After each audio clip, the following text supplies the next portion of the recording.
So first, let's look at the recovery side of this chart, and let's begin in the critical phase. Honest desire for help. Once and for all, you are convinced that you can't do it alone. You need some help. You've already tried it over and over again. How many times, truly? Think about it. How many times did you try to quit gambling and gambling addiction on your own? Well, by the time we get to this point, many times, I'm sure. I know in my case, it was hundreds of times. Never could quite do it on my own. So I need to have an honest desire for help, willing to reach out to other people in this critical phase, people who can help me especially, support and support groups.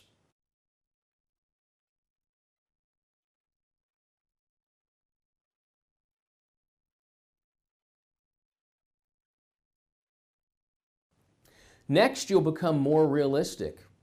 You will actually stop gambling. Finally, it's about time, right? We have to stop to get better.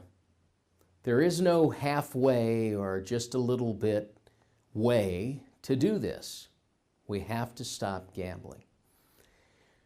That will help us get rid of the shame and the guilt because of all the lying that we do when we're actively gambling.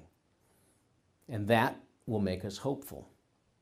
We'll start to look to the future, a time where we don't have to worry about all of these things that have piled up that made us so depressed and helpless and hopeless.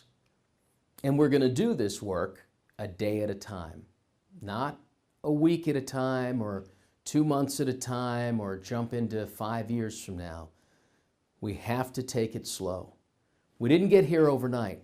So if you want to remain hopeful, it's important that we slow down. Through working with others, I will become a better decision maker. No more impulsive, grandiose, crazy talk. I'll talk with other people. Get some solutions before I run out and impulsively do things. Whether it's planting a garden or paying off my gambling debt. And this will lead to more responsible thinking. Believe it or not, it will feel good to be responsible.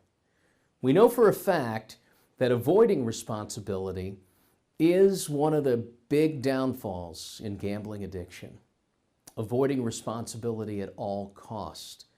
Only focused on money, getting money, and not paying attention to bills, family, all of that.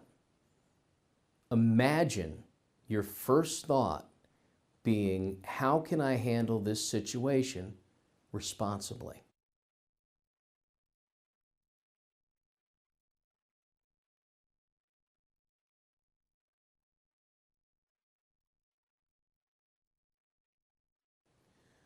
Next, we move into the rebuilding phase. This is where we work with someone to develop a budget and we begin paying bills. Now, I say that you'll begin paying bills. I am not saying that you will have control of all your money. It's a very good idea in early gambling addiction recovery to not have a lot of money and to allow someone to help you with financial matters. But you should be a part of it. So paying bills, looking at the debt, assessing the situation, and figuring out how everything can get done. Now, it's important to know, you might be familiar with this business term.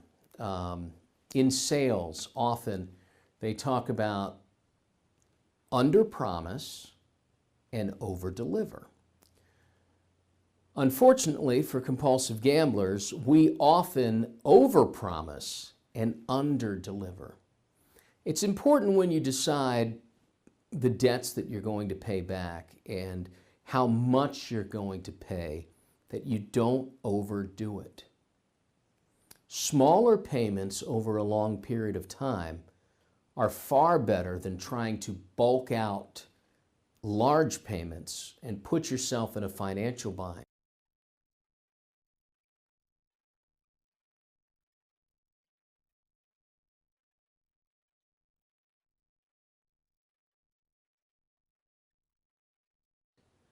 remember, you still have to have money to live. And yes, you made a mess, but the only way to clean it up is slowly but surely.